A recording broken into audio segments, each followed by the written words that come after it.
안녕하세요. 안녕하세요. 저는 미래의 환경에 대한 영향을 분석하고 그에 따른 방안을 모색하는 환경영향평가원이 될 수원 상촌중학교 3학년 정민경이라고 합니다. 반갑습니다. 반갑습니다. 극지의 환경과 지구온난화에 대해서 가장 잘 아시는 이유경 박사님과의 인터뷰 기회를 갖게 되어서 정말 영광입니다. 네. 먼저 박사님께서 계신 극지연구소가 궁금한데요. 극지연구소라 하면 막연히 북극, 남극을 연구하는 정도로만 알고 있는데 좀 더 자세하게 어떤 것을 연구하는 곳인지 설명 부탁드리겠습니다. 네. 극지연구소는 우선 세종기지 들어보셨죠? 네. 네, 남극에 있는 세종기지, 또 장보고기지, 북극에 있는 다산과학기지, 그리고 얼음을 깨면서 연구할 수 있는, 바다를 항해하면서 연구할 수 있는 쇠빙연구선 아라온을 운영하는 기관이에요. 그리고 또 우리는 극지의 과거와 현재, 그리고 미래에 대해서 연구를 하고 있어요. 과거는 어떻게 보냐면 빙하 속에 과거의 흔적들이 들어있거든요. 그래서 이제 빙하 속에 과거의 대기 상태를 조사를 한다거나 아니면 해양 퇴적물 속에는 과거에 그 어떤 생물들이 살았는지 또 환경이 어땠는지를 알 수 있는 자료들이 들어있어요. 또 해양 퇴적물 속에 자료들을 통해서 몇십만 년 전의 과거, 짧게는 몇천 년 전의 과거를 우리가 알려고 노력을 하고 있어요. 그리고 또 극지의 현재에 대해서는 현재의 기후변화가 많이 일어나면서 극지가 변하고 있는데 어떻게 변하고 있는지를 다양한 학문 분야가 연구를 하고 있어요. 그래서 이제 대기의 뭐 기후와 관련된 기상과 관련된 연구는 대기과학 분야, 그리고 이 지구와 관련된 지구 시스템과 관련된 거는 지구과학 분야, 또 생물 분야, 또 해양 분야 여러 연구자들이 있고 또 인문사회과학 혹은 국제법과 관련된 분들도 연구를 하고 있어요. 그리고 또 우리는 극지의 미래, 나아가서 지구의 미래에 대해서도 연구를 하는데 그런 분야는 특히 이제 모델링 분야에서 앞으로 우리의 지구가 어떻게 변할 것인지를 예측하는 연구를 하고 있습니다. 요즘 기후변화하면 떠오르는 이미지가 북극곰일 정도로 지구온난화로 인한 극지방의 환경적 피해가 심각한 것으로 알려져 있는데요. 이러한 환경적 피해가 어느 정도의 수준으로 진행되고 있나요? 네, 내가 이제 다산과학기지 근처에 있는 빙하를 연구를 하고 있는데 지난 120년 동안 빙하가 약 1.2km가 사라졌어요. 그럼 이제 1년에 10m씩 사라지는 거예요, 빙하가. 실제로 빙하가 녹아서 없어지고 있고 이렇게 빙하가 녹아서 없어지면 해수면이 상승하잖아요. 그래서 올해 알래스카에 있는 한 섬마을에서 투표를 했어요. 거기 한 430가구 정도가 사는데 우리 이사 가야 될까 말까. 이사를 가야 되겠죠. 잠기고 있으니까. 실제로 이렇게 북극 지역이 기후변화로 인해서 변화가 많이 심각하게 일어나고 있어요. 가장 이제 많은 것들은 우리가 북극해 바다를 덮고 있는 해빙 있죠. 그 해빙이 실제로 줄어들고 있어요. 예를 들면 한 1950년대에 비해서 해빙의 두께는 반으로 줄어들었고 면적 같은 경우도 이제 가장 면적이 줄어들 때 이제 여름이 거의 끝날 때쯤에 북극해 얼음이 면적이 가장 줄어드는데 그 면적이 1970년대에 비해서 지금 반으로 줄었어요. 엄청나게 많은 얼음들이 녹고 있는 거거든요.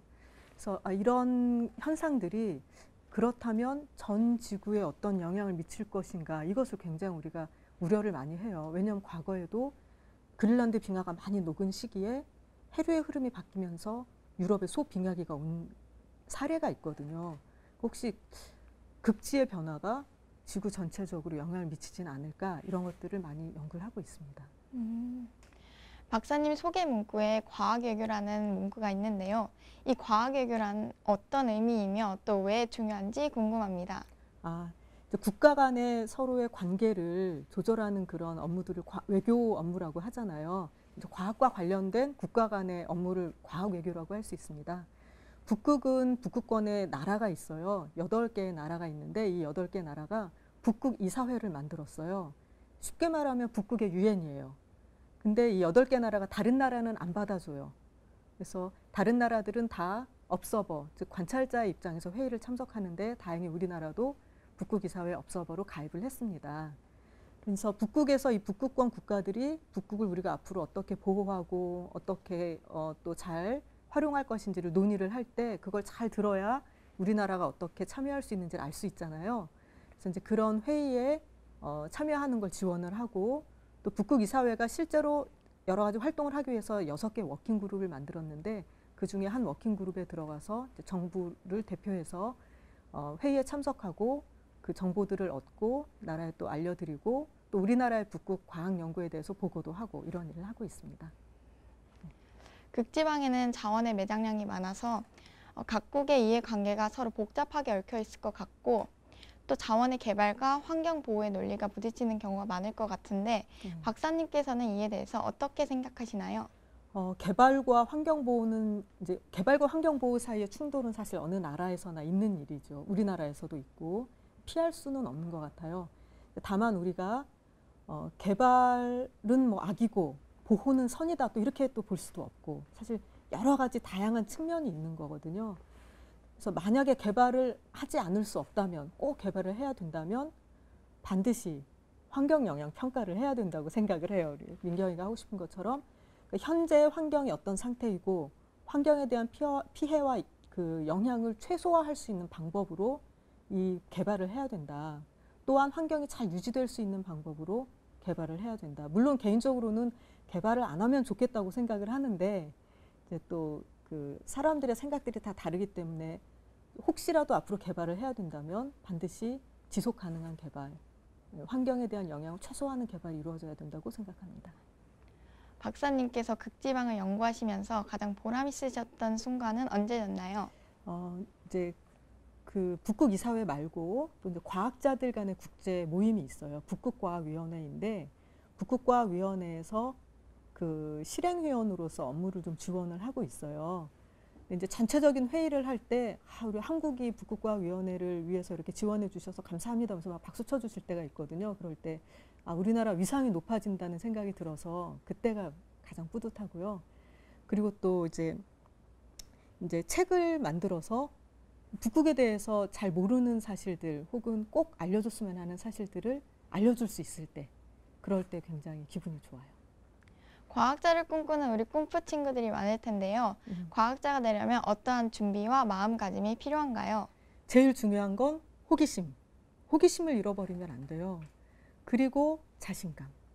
왜냐하면 학생들이 그 학교에서 받는 성적 가지고 막 자기를 그냥 다 규정을 해버리거든요.